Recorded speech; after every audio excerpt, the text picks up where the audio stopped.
Bienvenue dans l'immersion de ton premier achat de voiture.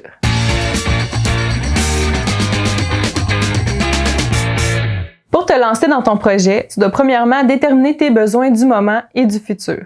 Est-ce que tu es plus petite, grosse voiture, buveuse ou écono, d'aventure ou de ville? Promène-toi sur les sites de vendeurs de véhicules usagés, puis regarde les modèles qui te plaisent, puis fais une liste. Tu vas voir les prix en même temps, puis peut-être revoir tes besoins. Qui sait?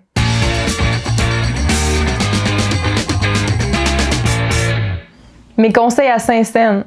Ta première voiture, je te conseille de ne pas l'acheter neuve puis surtout de ne pas la louer. Même si tu as beaucoup d'argent, investis ailleurs, ça n'en vaut pas la peine. Plusieurs vrais millionnaires conduisent des voitures usagées et conseillent d'aller dans cette direction. Je dis vrais millionnaires parce qu'il y a beaucoup de gens qui ont l'air riches dû à des biens comme des voitures, mais le compte en banque ne reflète pas nécessairement cette situation-là. Il n'y a pas vraiment d'argent à faire avec une voiture. Ça déprécie continuellement. Donc, il faut voir plus loin que le bout de son nez puis faire un choix intelligent. Puis l'apparence, crois-moi, c'est plus vide que tu pourrais croire. Alors, une voiture usagée, en bon état, en bas de 10 000 $, qui n'a pas de siège chauffant, comme première voiture, ça c'est intelligent. Mais fais gaffe, l'étape la plus difficile, ça va être de ne pas acheter trop rapidement parce que tu as hâte d'avoir ta première voiture. Ouh, ça va te demander de la maîtrise de soi, mon ami!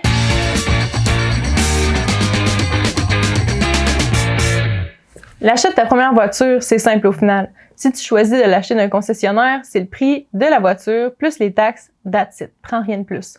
Sinon, d'un particulier, ça c'est une personne qui vend sa voiture elle-même, c'est la TVQ seulement, la taxe des ventes du Québec. Parce que la TPS, la taxe des produits et services, n'est pas considérée dans ce type de vente-là vu que c'est ni un produit ni un service, mais bien une revente. C'est simple, non? Bon, ok, c'est pas que ça. Voyons voir ce qu'on doit regarder pour éviter de s'en faire passer des petites vites.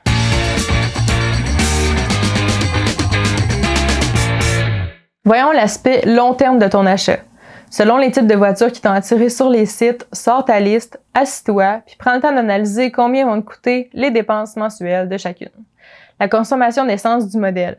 Tu peux trouver ça facilement en ligne pour te donner une idée de la différence que ça pourrait te coûter pour conduire en ville versus sur l'autoroute, puis combien coûte un plein pour faire combien de kilomètres. Le prix des pneus d'été et d'hiver.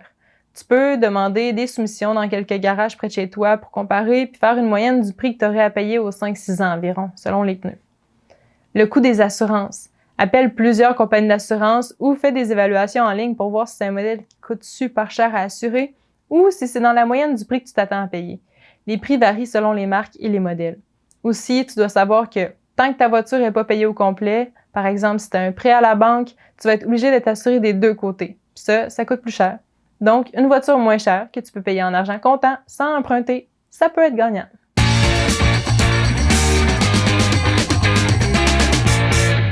Maintenant que tu as une sphère des modèles potentiels, c'est le temps de passer à l'attaque.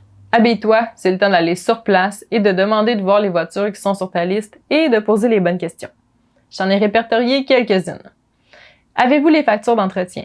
Ça te permet de voir si l'auto est bien entretenue, comme les preuves de changement d'huile par exemple.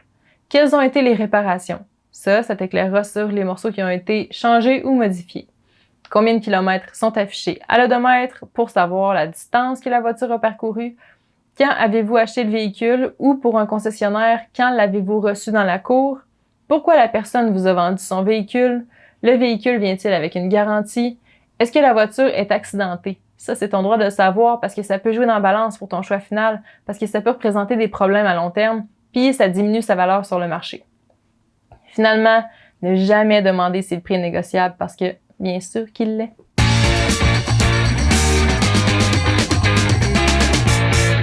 Comment utiliser ton jugement puis quoi regarder lors de ton essai de voiture? C'est sûr que tu vas faire une inspection par un garage une fois que ton choix va être fait, mais c'est bien de faire ta propre inspection aussi au départ. Ça va te donner une idée des options qui se trouvent dans chaque voiture qui t'intéresse et probablement t'aider à faire un choix. T'es prêt? Je t'explique. Commence en tournant la clé pour mettre le contact sur la batterie, puis pendant ce temps-là, tu vas inspecter. Ce truc-là va te permettre de voir si la batterie tient le coup à un peu d'action, puis si la voiture démarre après quelques minutes. Des fois, les voitures peuvent rester 1 an ou 2 dans le cours des concessionnaires, puis la batterie est juste finie. Rendu à l'hiver, tu vas te faire avoir au premier froid, puis chercher quelqu'un pour te booster.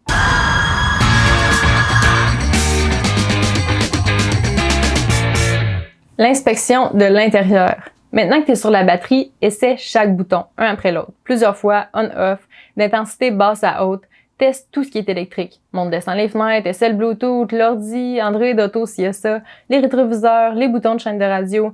Fais jouer les speakers quand même fort. Écoute chaque sortie pour vérifier qu'il n'y en a pas un endommagé. Teste chaque ceinture pour voir si elle s'attache bien.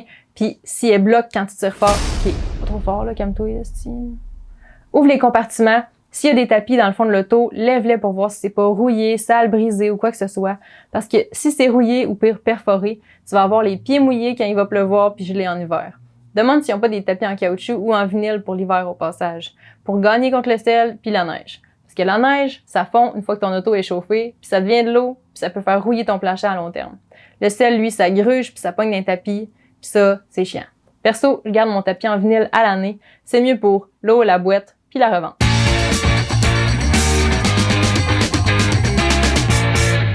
Ensuite, l'extérieur. Regarde attentivement la qualité de la peinture. Commence par le devant de la voiture pour trouver les trous d'impact de roche, parce que ça, c'est inévitable. Puis vois s'ils n'ont pas été peinturés. Vérifie la peinture tout autour de la voiture pour voir s'il n'y a pas des spots, puis essaie de pointer le plus de petits éclats de peinture possible à faire corriger avant de partir avec. Ça va te sauver probablement une job de rouille pour quelques mois ou quelques années. Puis tu peux peut-être même faire baisser le prix avec ça, qui sait. N'hésite pas à dealer puis ambitionner. Même s'ils disent non, montre-leur qu'ils font face à un connaisseur. Dog life, baby. Yeah. Peut-être pas tant que ça, là, mais sache que l'expression « vendeur-crosseur » n'existe pas pour rien. Sois vigilant. Vérifie aussi le pare-brise, parce qu'un petit impact de roche peut vite faire une belle craque dans ta fenêtre quand tu vas passer dans un nid de poule parce que tu connais pas encore précisément tes distances pour les éviter. Ou quand tu vas rouler trop près du connard qui a pas de garde-boue, qui envoie de la garnotte sur tout le monde, puis bam, un windshield de 400$. Si tu vois des impacts dans ta fenêtre, c'est pas grave. Va les faire réparer avant qu'ils grossissent puis que là, il soit trop tard. Il y a même des rabais dépendant de tes assurances. Perso, ça m'a coûté 50$ en 3 ans. Vérifie que les lumières de frein et que tous les flashers fonctionnent. Que les phares soient pas trop abîmés ou scratchés, sinon tu vas devoir considérer l'achat d'un produit pour corriger ça ou peut-être même changer le plastique. Va tester la voiture de nuit aussi si tu peux pour voir la qualité des phares puis le vibe global de conduite à noirceur. Tu verras tout de suite si les lumières LED, des boutons et des options sont toujours fonctionnelles. Vérifie les roues et l'usure. Pour vérifier ça, il y a ce qu'on appelle des témoins d'usure. C'est la petite coche que tu vas trouver dans quelques craques du pneu qui te permet de voir combien de fois tu peux encore partir sur la grosse trace sale avant de déraper à la première neige inattendue quand tu n'auras pas encore mis tes pneus d'hiver. Si tu as de la place pour une roue de secours, regarde qu'il y a un jack ou un cric, comme certains diraient, pour pouvoir changer ton pneu en cas de crevaison. Puis demande donc si tu peux pas l'avoir d'inclus. Ah ouais, amenez-en des trucs gratis. Inquiète-toi pas, tu peux en demander pas mal plus que tu pourrais croire, à part de pouvoir payer avec des cartes cadeaux comme P.O. Bourdouin. S'ils en ont pas, achète-en un dès que tu peux, ça pourrait te sauver les fesses. Une fois que la liste des vérifications est terminée, démarre la voiture pour voir le résultat final de la batterie. Si la voiture te plaît, c'est le temps de la faire inspecter par un garage puis ça va te permettre d'en savoir plus sur ce que tu vois pas. Le moteur, les freins, la mécanique, puis l'état global de la structure de l'auto.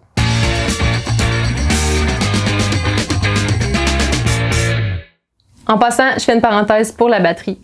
Apprends à la changer tout seul, c'est hyper simple. Il y a comme 3-4 vis. Je te donne mon truc. Ce que je fais, c'est que je vais au Costco, j'enlève ma batterie, je la rapporte au comptoir du service client parce qu'apparemment qu'ils récupèrent les batteries et recyclent l'acide et blablabla. J'ai pas fait d'enquête en profondeur, mais c'est ce qu'ils disent sur leur site. Ça va ensuite te donner un rabais sur la nouvelle batterie que tu achètes à l'instant. Petit conseil, va vérifier qu'ils ont bel et bien ton modèle de batterie en stock parce que tu aurais l'air d'un sacré taré de l'avoir enlevé pour rien. Tu reviens à l'auto, plug ton positif-négatif, tes 3-4 vis, puis bam! J'ai même du petit contenu de mon dernier échange de batterie dans la cour du Costco juste pour toi. Toujours enlever la négative avant la positive.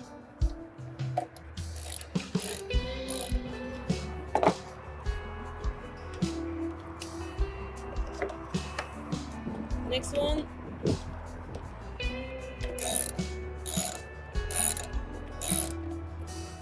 Gardez bien les morceaux, faut pas les perdre.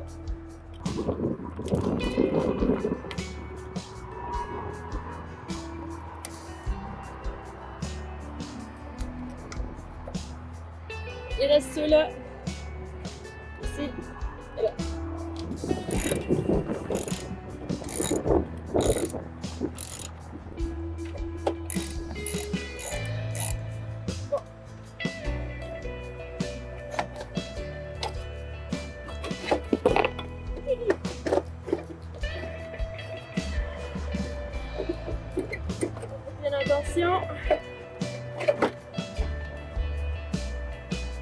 le case. Faire attention parce que si elle a coulé, c'est de l'acide et c'est super dangereux.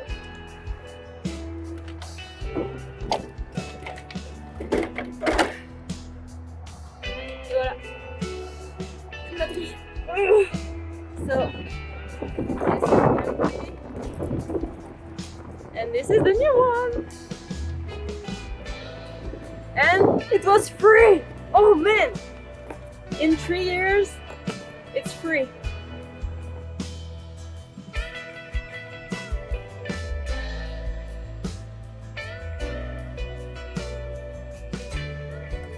Alright. Donc juste faire attention de mettre le bon côté positif et négatif du bon côté.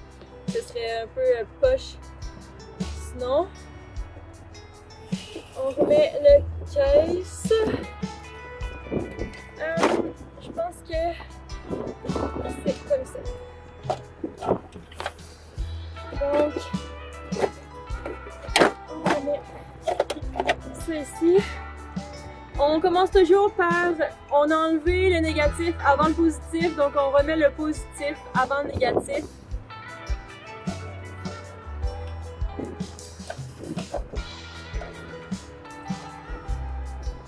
Donc, on ressort les outils et c'est parti.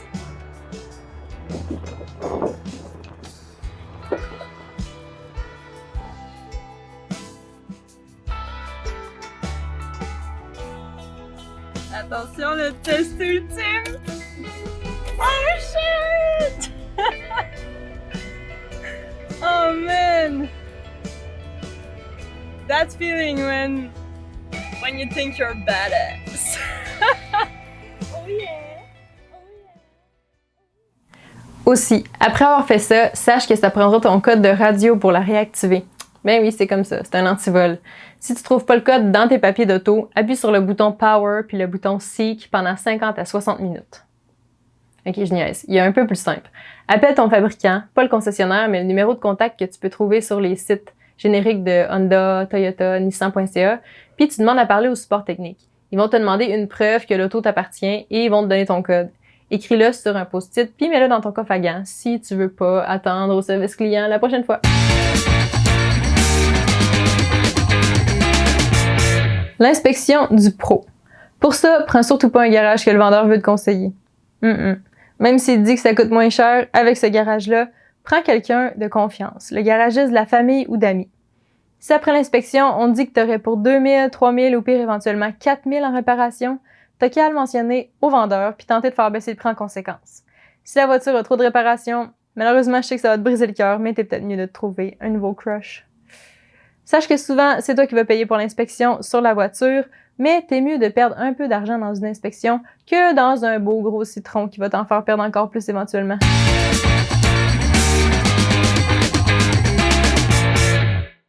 Selon ce que tu as constaté et selon le résultat de l'inspection, n'hésite pas à demander ce que tu veux. Qui demande rien, n'a rien. Moi, j'avais fait changer mon intérieur de valise arrière parce que le plastique était craqué, les lumières de frein et la batterie aussi parce qu'elle n'avait pas survécu à mon test électrique. Sache que sur toute la liste des problèmes que tu trouves, tu as tous les droits de demander d'avoir, de réparer ou de changer des éléments avant l'acquisition.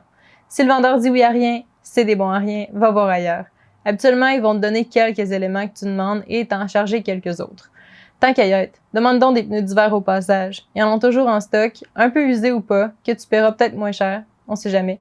De ceux qui veulent te charger, cherche rapidement sur Kijiji, Facebook ou d'autres plateformes de vente en ligne pour comparer les prix versus leurs propositions au cas où tu trouverais bien moins cher, puis négocie en conséquence.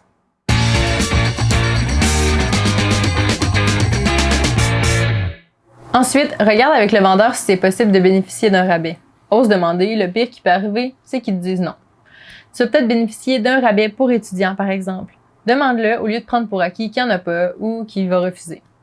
Il existe plusieurs rabais qui ne sont pas nécessairement affichés, comme des programmes d'avantage études, des programmes de reconnaissance pour diplômés, des rabais aux diplômés ou encore des primes pour étudiants. Tu peux faire des recherches au préalable selon les différentes voitures de ta liste. Peut-être qu'un des garages aurait une offre qui ferait du poids dans la balance.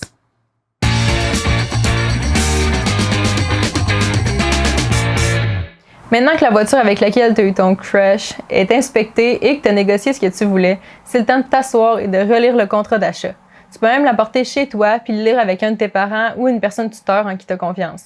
Ils vont te presser, te stresser, mais keep calm and go home with that contract. Tu dois toujours t'informer puis connaître tes droits parce que ça, c'est vraiment gagnant.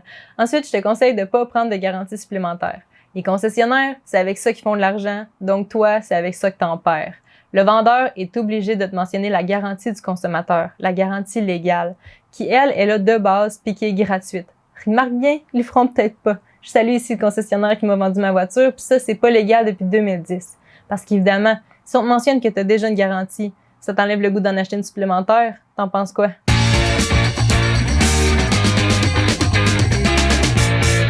Mais c'est quoi la garantie légale de base? C'est elle qui certifie l'automobile contre les vices cachés et garantit qu'elle pourra servir à l'usage pour lequel elle est destinée et pour une durée de vie raisonnable. Est obligatoire puis est gratuite. Donc, à la base, cette garantie-là est vraiment efficace contre les citrons. Tu auras rarement, voire même jamais besoin de la garantie prolongée au point où ça deviendrait rentable pour ta première voiture, même sincèrement pour toutes tes voitures. Surtout que pour savoir si c'est un citron, t'es mieux de la faire inspecter avant de l'acheter puis d'oublier les histoires de garantie.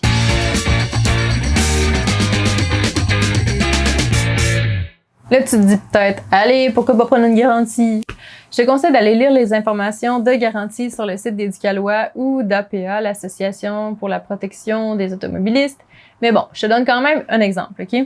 Si ta garantie supplémentaire te coûte 2500, faudrait que tu aies à changer et réparer pour plus de 2500 plus taxes, donc 2874,38 au Québec, sur ta voiture pour que la garantie en vaille la peine. Ça dépend de ce que la garantie inclut aussi. Faut bien lire, c'est pas parce que tu as un certain bris qui est assurément couvert par cette garantie-là. En partant, l'usure normale comme la suspension, les freins ou la batterie sont rarement couvertes par les garanties prolongées. Puis la garantie, c'est pas pour toujours non plus. Si ta garantie est pour une période de 4 ans ou 100 000 km, on te couvre soit sur le nombre d'années, soit sur le kilométrage. En fait, c'est le premier des deux que tu vas dépasser qui va déterminer la durée de ta garantie. Si tu voyages beaucoup, que tu dépasses le 100 000 km en 2 ans ou 3 ans, ta garantie, elle se termine. Si tu fais 15 000 km par année, tu auras ta garantie pour les 4 années complètes. Mais sincèrement, tu n'atteindras jamais ces montants en réparation pour rentabiliser le prix.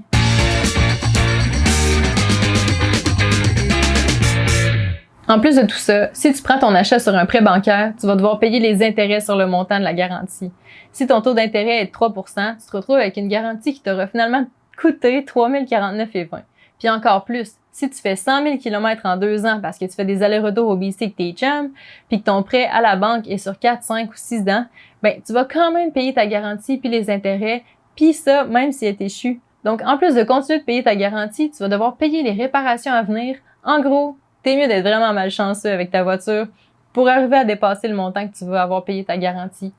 Place plutôt le montant de la garantie qu'on te propose en sécurité dans un CELI ou une plateforme comme Wealthsimple ou Questrade. Ça va te permettre de payer tes réparations quand tu vas en avoir, en plus de faire des intérêts sur le montant au lieu de le payer. Puis au passage, fais donc le test pour voir après combien d'années ton placement auto au prix de la garantie va être à sec.